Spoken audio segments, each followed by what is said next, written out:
स्वागत है बच्चों आपका हमारे YouTube channel fun with math में। और आज हम लोग क्लास 5 का जो पहला चैप्टर है नंबर्स, उसको हम लोग देखेंगे। और इस नंबर्स में सबसे पहली चीज़ है कि स्मॉलेस्ट नंबर हम कैसे पता लगाएंगे। तो स्मॉलेस्ट नंबर मतलब कि सबसे छोटी संख्या, तो स्मॉलेस्ट नंबर ऑफ 1 डिजिट 1 हो जाएगी। और स्मॉलेस्ट नंबर ऑफ 2 डिजिट मतलब कि 2 अंकों की सबसे छोटी संख्या वो हो जाएगी 1 और उसके बगल में 0 यानी कि 10।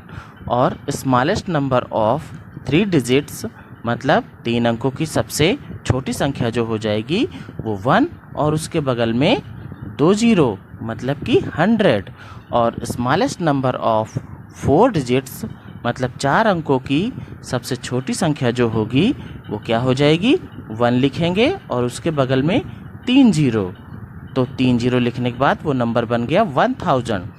और स्मॉलेस्ट नंबर ऑफ 5 डिजिट्स 5 अंकों की सबसे छोटी संख्या वो हो जाएगी 1 लिखेंगे और उसके राइट साइड में 4 zeros लगाएंगे, 4 0 लिखेंगे, तो हमारा जो नंबर बन जाएगा वो 10,000 बन जाएगा, 10,000 बन जाएगा। इसी तरीके से अगर हम देखें तो हमें क्या मिल रहा है कि अगर हम 10 अंकों की 20 अंकों की संख्या लिखनी हो तो हमें क्या करना होगा, हमें पहले 1 लिखना होगा और जितने अंक की संख्या लिखनी है उसमें से 1 कम करके उतने 0 लगा देने होंगे। मतलब कि 1 लिखेंगे और n-1 टाइम्स 0 लगा देंगे तो वो स्मॉलेस्ट नंबर हमें मिल जाएंगे। अब आगे बढ़ते हैं और बात करते हैं ग्रेटेस्ट नंबर की, मतलब कि बड़ी से बड़ी संख्या की। तो ग्रेटेस्ट नंबर ऑफ 1 डिजिट, एक अंक की जो सबसे बड़ी संख्या होती है वो होती है 9 यानी कि 9। अब देखो ग्रेटेस्ट नंबर ऑफ 2 डिजिट्स मतलब 2 अंकों की सबसे बड़ी संख्या जो होगी वो हम 2 बार 9 लिखेंगे मतलब 99। तो 99 हमारी जो है वो 2 अंकों की सबसे बड़ी संख्या है।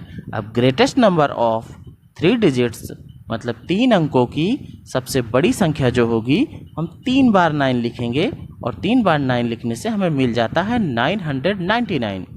अब greatest number of 4 digits means 4 अंकों की बड़ी से बड़ी संख्या जो होगी वो 4 बार 9 लिखेंगे और 4 बार 9 लिखने से हमें मिल जाता है 9999, 9999। और ग्रेटेस्ट नंबर ऑफ 5 डिजिट्स 5 अंकों की सबसे बड़ी संख्या जो होगी वो 5 टाइम्स 9 मतलब कि 5 बार 9 तो बन जाएगा 99,999। इसी तरीके से हम ये देख रहे हैं कि अगर हम n नंबर्स की, n संख्याओं की, अगर n डिजिट्स हों तो n डिजिट्स में अगर हमको निकालना हो कि सबसे बड़ी संख्या, तो जितने डिजिट्स की निकालना हो उतनी बार हमको 9 लिख देना है। Mean greatest number of n digits will be n times 9। अब आगे बढ़ते हैं और हमें देखना है कि प्लेस वैल्यू क्या होती है, स्थानीय मान क्या होता है। तो स्थानीय मान जो किसी भी नंबर में किसी अंक का जो होता है, मान लीजिए कि कोई नंबर है और उसमें कोई अंक का हमको उस स्थानीय मान पता करना हो तो कैसे पता किया जाता है। देखिए लिखा है place value of any digit is the value of that place. मतलब कि प्लेस वैल्यू जो होती है किसी अंक की वो उस अंक की ना हो के उस प्लेस की होती है। और वो प्लेस कौन सा हो सकता है, वो 1 हो सकता है, 10 हो सकता है, 100 हो सकता है, 1000 हो सकता है, 10,000 लाख 10 लाख हो सकता है। तो आइए इसको एक क्वेश्चन के माध्यम से समझते हैं। Find the place value of 5 in given number 65,423। अब यहाँ पर हमको 5 की प्लेस वैल्यू चाहिए, तो 5 को देखो कौन से प्लेस पे है, 1s 10s 100 1000। दाईं तरफ से अगर हम गिने तो इकाई दहाई सैकड़ा हज़ार, वो 1000वीं जगह पे है। तो 5 into 1000 place means 5 into 1000, answer होगा 5000। अब आते हैं फेज वैल्यू पे।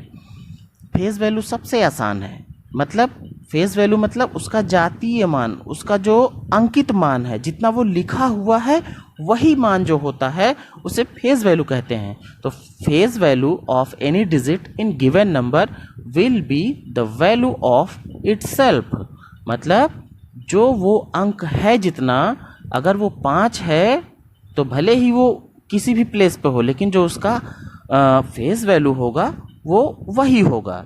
एक क्वेश्चन के माध्यम से देखते हैं। Find the face value of 5 in given number 65,423। तो यहाँ पर हम देखेंगे कि जो हमारा 5 है वो है तो 1s, 10s, 100, 1000 प्लेस पे, 1000वें स्थान पे, लेकिन हमको उसके प्लेस से कोई मतलब नहीं है। हमें ये देखना है कि वो है कितना। तो वो है कितना? वो है 5, जो वो दिख रहा है। फेस मतलब चेहरा, उसका चेहरा 5 के जैसा है ना, तो वो 5 ही उसका फेस वैल्यू है।